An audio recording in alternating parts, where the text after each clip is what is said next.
Film animasi ini menceritakan kisah hidup seorang wanita yang bernama Hana.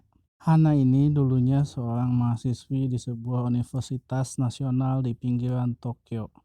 Dia mendapatkan beasiswa untuk kuliah di sana dan dia juga kerja paruh waktu. Ya, Hana ini tipikal mahasiswi baik-baik lah. Suatu hari di kampus dia melihat laki-laki. Laki-laki ini tampak berbeda. Dia hanya membawa satu buku catatan, sedangkan rata-rata mahasiswa lain membawa banyak buku. Ketika kuliah selesai, Hana mencoba memanggil laki-laki itu, tapi laki-laki itu hanya menjawab dengan ketus. Di kemudian hari, laki-laki itu datang kembali ke kampus, dan Hana pun mulai akrab dengannya. Mereka mulai sering hangout di malam hari. Nah, pada suatu malam, laki-laki itu menunjukkan kepada Hana kalau dia adalah manusia serigala. Laki-laki ini keturunan terakhir dari kaumnya yang sudah punah. Oke, dari sini kita sebut saja dia Wolfman ya, karena sepanjang film namanya tidak pernah disebutkan. Hana tidak merasa takut. Dia malah hidup bersama dengan Wolfman dan mulai mengandung seorang anak. Karena khawatir anaknya akan lahir dalam bentuk serigala, dia melahirkan sendiri di apartemennya. Ternyata anaknya lahir dalam bentuk manusia. Setelah itu, anak keduanya pun lahir. Anak pertama dia beri nama Yuki dan yang kedua Ame. Hana sangat terpukul ketika suatu hari suaminya tidak kunjung pulang. Dan ketika Hana mencarinya, ternyata suaminya ditemukan mati di sebuah kali.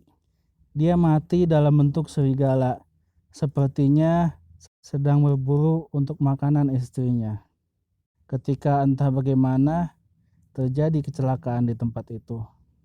Seorang diri membesarkan dua anak perempuan yang masih kecil tentu sangat berat. Apalagi anaknya keturunan manusia serigala. Hana pun berusaha untuk mempelajari sendiri bagaimana mengasuh anak manusia serigala dari buku yang ada. Semakin lama, Hana semakin kesulitan membesarkan kedua anaknya. Di dalam apartemen ataupun di luar, keadaannya serba salah buat dia. Sampai-sampai pemilik apartemen menegurnya karena dia mengganggu tetangganya.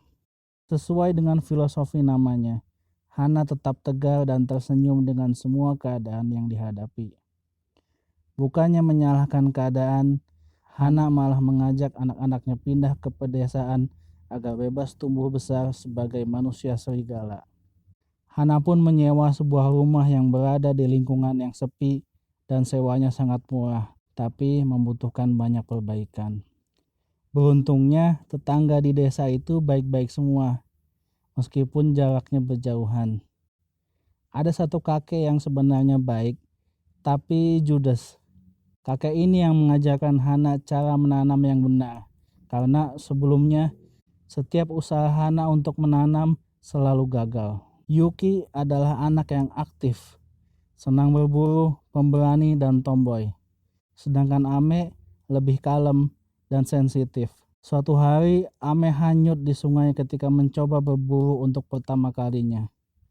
Hana sangat histeris ketika Ame diselamatkan oleh Yuki. Sepertinya insting serigala Ame mulai muncul. Sudah lama Yuki minta untuk masuk sekolah. Hana akhirnya mengizinkan dia masuk SD. Awalnya dia merasa canggung bertemu teman-teman barunya. Tapi hal ini tidak berlangsung lama. Karena perlahan-lahan Yuki mulai menjadi lebih feminim dan mudah bergaul dengan temannya di sekolah. Kebalikannya dengan Ame yang akhirnya masuk kelas 1. Dia sangat pendiam dan tidak mudah bergaul. Waktu pun berlalu. Yuki sudah di kelas 4 dan Ame kelas 3. Hana mendapat pekerjaan di sebuah tempat penelitian alam. Di sana ada sebuah serigala yang membuat Ame tertarik. Ketertarikan Ame ini sebenarnya petunjuk awal apa yang akan terjadi padanya di kemudian hari. Suatu hari di kelas Yuki ada murid baru. namanya Shohei Fuji. Shohei ini penasaran banget sama Yuki, tapi Yuki menjaga jarak takut ketahuan kalau dia manusia serigala. Tapi ada satu kejadian yang membuat Shohei dicakar oleh Yuki hingga telinganya berdarah. Dan Hana pun dipanggil ke sekolah. Beberapa hari Yuki tidak masuk sekolah karena malu dan trauma. Namun Shohei selalu mampir ke rumah Yuki untuk memberikan surat, roti, ya semacam dukungan moral. Yuki akhirnya mulai sekolah, bahkan dijemput sama Shohei. Ame sendiri semakin aneh. Ketika kakaknya pergi ke sekolah, dia malah pergi sendiri menemui seorang guru di gunung. Hana menyangka kalau guru itu adalah seorang kakek. Tapi ternyata guru Ame adalah seekor rubah yang menguasai hutan di desa itu. Ame bahkan mengajak Hana menemuinya. Ternyata Ame yang pendiam dan takut berburu tumbuh menjadi manusia serigala yang sebenarnya. Keadaan menjadi kacau di suatu malam ketika Yuki dan Ame berdebat.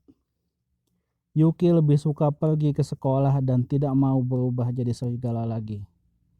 Sedangkan Ame tidak pernah datang ke sekolah lagi dan lebih suka ke hutan dan belajar menjadi serigala. Perdebatan mereka berakhir dengan bertengkarnya mereka dalam bentuk serigala. Yuki pun kalah oleh adiknya yang sudah semakin lihai menjadi serigala. Hujan lebat terjadi di desa itu. Ame mengkhawatirkan gurunya dan dia pun ke hutan. Sepulang dari hutan, dia menceritakan bahwa gurunya cedera dan posisinya harus digantikan. Hana sangat cemas dan melarang Ame untuk pergi ke hutan lagi. Di suatu hari, badai menerpa desa dan Hana harus menjemput Yuki di sekolah. Tapi ketika Hana mengajak Ame untuk menjemput Yuki, Ame pergi ke hutan dan Hana pun mengejarnya. Disinilah Hana harus merelakan Ame yang sudah menetapkan pilihannya sebagai penguasa hutan.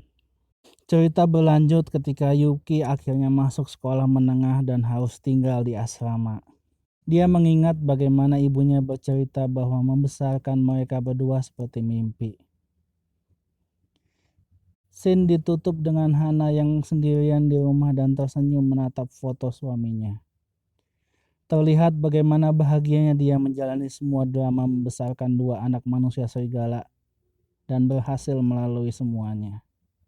Di film ini ada beberapa scene tanpa dialog, hanya musik yang dramatis didukung dengan gambar pemandangan yang indah. Film ini cocok buat kalian yang suka film drama, slice of life. Kita bisa mengambil pelajaran bahwa apapun yang kita alami, lakukan dengan sepenuh hati. Seperti Hana yang tetap tersenyum bagaimanapun keadaannya. Teman-teman, sampai jumpa lagi di alur cerita film berikutnya.